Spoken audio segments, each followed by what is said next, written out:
Hi, I'm David Wilkinson and I'm the author of The Ambiguity Advantage and also the designer of the Masters of Ambiguity program. In this short video I'm going to be having a look at what the difference is between ambiguity and uncertainty. So what is the difference between ambiguity and uncertainty? So let's first look at ambiguity, and here's some very famous examples.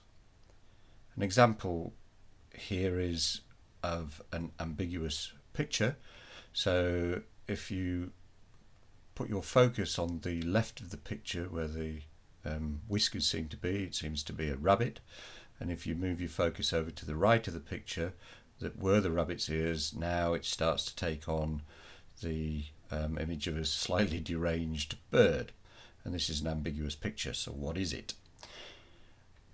Here's a similarly ambiguous picture, and you'll see in the arch the head of an old man, but when you start to look a bit closer and start to focus on the old man's ears, or his ear, and his eye, you start to notice some figures popping out of an old man and a young woman with a baby.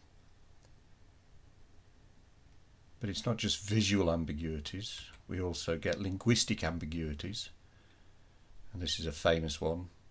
Young girls wanted for pickling and bottling. Does that mean that these young girls are wanted to be pickled and bottled, or they're going to be pickling and bottling things? And here's an example that graced the social media, things like Facebook, recently.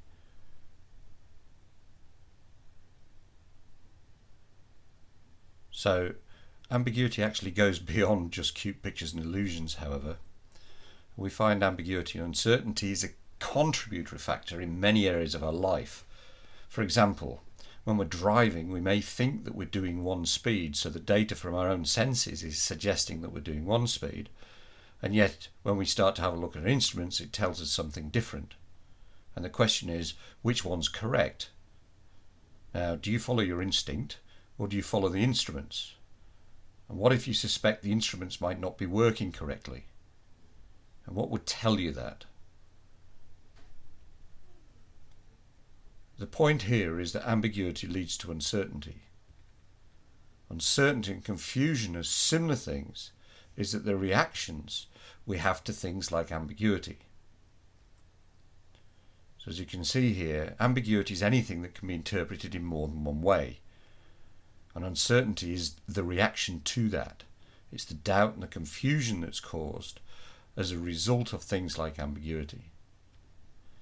However, other things can create uncertainty, like a complete lack of data, for example, or incomplete data, or a dilemma, like should I do this or that, where some choices aren't clear, for example. There are a couple of problems with uncertainty, and the first one is our emotional reaction and the knock-on effect that it has with our cognitions or our ability to be able to think, solve problems and act. And secondly, and this might sound strange, you have to know that you're uncertain to be able to do anything about it. Quite often we find that people don't realise that there is an ambiguity or uncertainty present, and they blithely carry on thinking things are okay and are certain until things go badly wrong. Now, when we examine things like air accidents, for example, we find a large percentage of cases of pilot error actually occur because pilots didn't see the ambiguities or uncertainties, and they didn't know how to deal with those uncertainties even if they did see them. And it's not just in things like air crashes. We see the same patterns emerging where businesses or projects fail because the uncertainty created a form of paralysis, or they didn't even notice the ambiguities and uncertainty in time, and they didn't know how to respond to them in any case. Like happened in the famous case of Kodak, who were brought down by the uncertainty created for their film business by a technology they actually invented, the digital camera. Similarly, Polaroid failed to notice the signs of change, which were the signs of uncertainty in their market.